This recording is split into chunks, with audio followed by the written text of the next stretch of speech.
Nishant Pinto, thank you for 200 rupees. Is there a better alternative to iFlight Helion frame for long-range 10-inch? Surely there must be. And I don't want to like shit on this frame, especially because I haven't personally flown it, but my God, there's so many people online complaining about vibrations from this frame. And there are also a ton of people who love it and are having no problem with it. I acknowledge that completely. Okay? So if you're, I'm not saying the whole frame is fundamentally flawed or anything like that. Every time I complain about something or acknowledge something that has a problem, and the defenders run up to tell me that I'm overreacting or overstating it. But if you just go on Facebook and read about it, there's people who have huge problems with vibration on that frame and cannot solve them. And iFlight is being super helpful and being like, hey, download this PID tune. Hey, make these changes. And some of them say that they still haven't been able to solve it. It suggests that for at least some people, the Helion 10 frame is just like... And if this was a frame and then someone built their own drone, you could say, well, maybe the motors or maybe the flight controller, or maybe you don't know how to build. But this is a bind and fly. iFlight builds them all. They should all come from the factory and they should all basically be correct straight out the box. Oh, well, you didn't balance the props. I don't know. I put the props that came in the box on it. If that doesn't work out of the box, then you shouldn't sell me a bind and fly. Or it should, at the very least, come with a piece of paper that says, balance the props, you dummy. I don't know. Maybe it does. So what's another good 10-inch quadcopter frame? The other thing about the Helion, or Helion, I guess is how you say it, it seems like it's designed like to look cool. Right? And it is. It's designed to look cool. And looking cool, like, okay, sure, we like to look cool. Nothing wrong with that.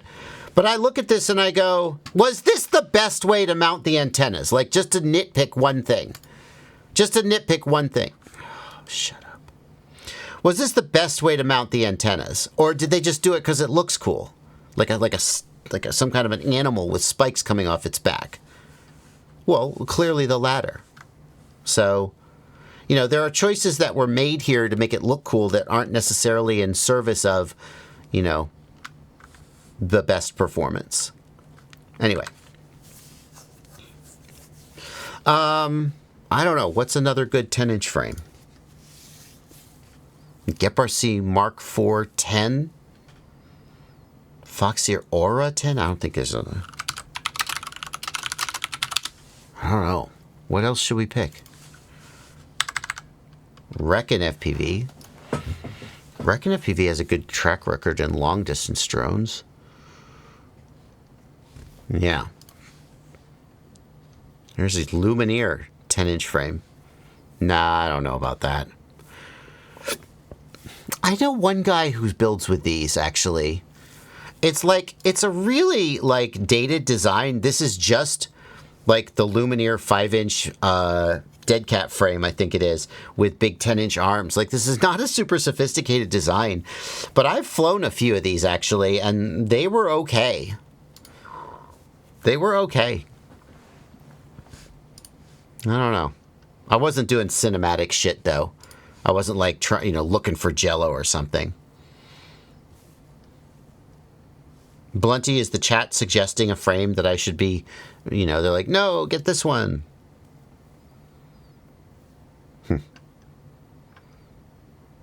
Yeah. Is there a better alternative?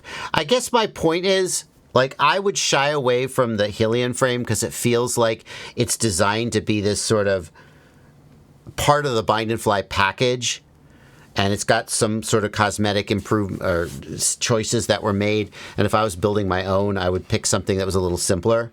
But I'm not actually sure what frame I would go for. I would have to do some research, and I haven't done that research, so I'm not comfortable making it a recommendation for something to replace it. Does Chris Rosser have a 10-inch? It does. Okay. Oh, no, this frame pisses me off. I will never buy this frame. No matter how much Chris Rosser says it's the perfect frame. This way of putting a frame together with these little tabs and slots and vertical arms, it drives me batshit. Because the second you take the top plate off, okay, first of all, 1, 2, 3, 4, 5, 6, 7, 8, 9, 10, 11, 12, 13, 14, 15, 16, 17, 18 screws to take the top plate off.